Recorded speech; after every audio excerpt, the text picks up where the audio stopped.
So let's start, Larsen, with you. You mentioned, and both of you have moved around quite a bit. So Lauren, you said in your own words that you were an Army brat. I am. So that does mean you moved around a lot. Yes. You were the new person in the community, in the school, at work, whatever it was.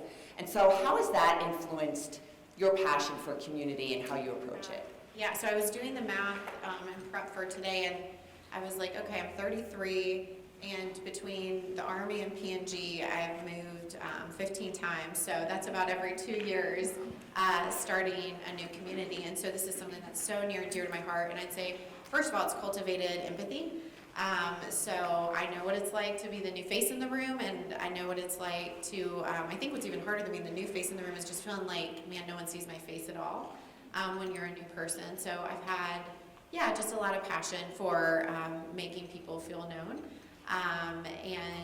One of the things I think is also cultivated is just like self-starter assertiveness when it comes to community, because one of the things I've learned is you really can't just wait for people to come to you, and you do have to put yourself out there.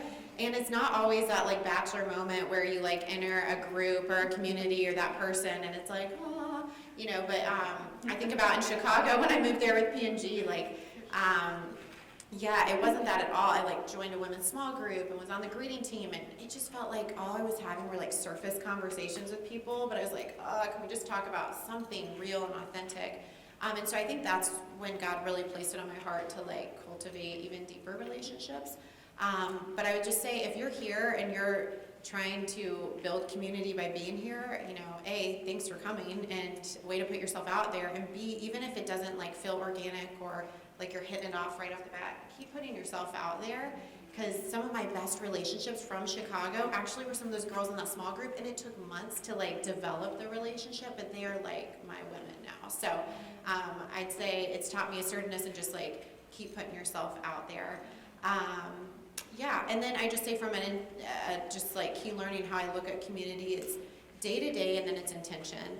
So for me, like when I'm at my best, which I will be honest, I don't always do this, but when I'm at my best, I try to remember what it's like to be that person in the room. And so like when you enter a room, like all of our innate reaction, right, is to run to somebody that you know or a familiar face. Today I barely knew anyone, so it was easy. But like in the workplace or at church or somewhere, our natural inclination or mine is to just go look for somebody that you're excited to catch up with.